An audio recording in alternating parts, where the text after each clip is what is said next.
देखिए, जो बौखलाहट उनके बेटे को और उनके राजनीतिक अस्तित्व को पश्चिमी राजस्थान में जोधपुर के मतदाताओं ने दी है, आठों के आठों विधानसभाओं में जिस तरह से करारी हार का सामना उनको देखने पड़ा, उसके चलते हुए जो खीज है, जो खिसियाट है, जो बौखलाहट है, वो बौखलाहट उनके बयानों से दिखाई देती है, वो बौखलाहट उनके बयानों से बाहर आती है। जो है सारी एजेंसीज उनके पास में, एजेंसीज का जितना दुरुपयोग वो कर सकते थे उतना उन्होंने किया है, एजेंसीज का जितना दुरुपयोग का जो है किया जा सकता था वो भी उन्होंने किया है। लेकिन उसके बाद में भी उनके वकीलों को कोर्ट में खड़े होकर के ये स्वीकार करना पड़ा कि गजेंद्र सिंह का न तो किसी एफआईआर में नाम है, न गजेंद्र सिंह का किसी चार्जशीट फाइल हुई उसमें नाम है।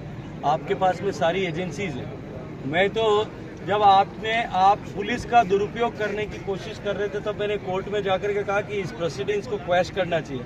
तब प्रोसीडिंग्स को क्वैश करने से पहले वो हाईकोर्ट ने ऑर्डर किया है कि आप किसी भी तरह का इसमें कोई भी कदम नहीं उठाओगे।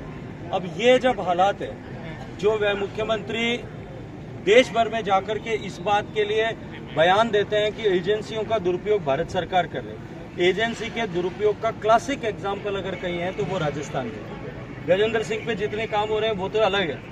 वकीलों को उठा करके जेल में ठूसा है, बिना किसी अपराध के एक वकील को वो क्या जो है 10 महीने तक आपने जेल में रखा।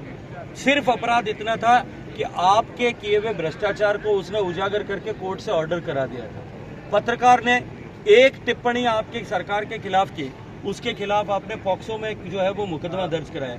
राजस्थान में जिस तरह से अराजकता की सरकार काम कर रही है, ये बौखलाहट और खिसियाट है। सत्ता की ज्यादातर नीचे से खिसक रहा है और उस खिसकने के खिसियाट के कारण से वो इस तरह के दोषारोपण करके लांछन लगाने की कोशिश करते हैं।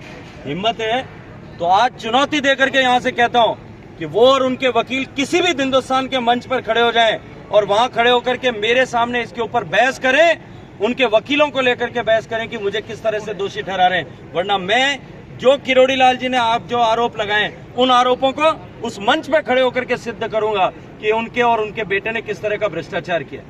100 रुपए के शेयर खरीद करके 40,000 रुपए में मलेशिया की कंपनी को भेज करके करोड़ों रुपए को काले धन को सफेद धन करने का काम वो करते हैं और आप जो है आरोप मुझ पर लगाते हैं। अपने गिरहवान पर झांक करके देखिए, कालिक के अलावा और कुछ नहीं मिलेगा।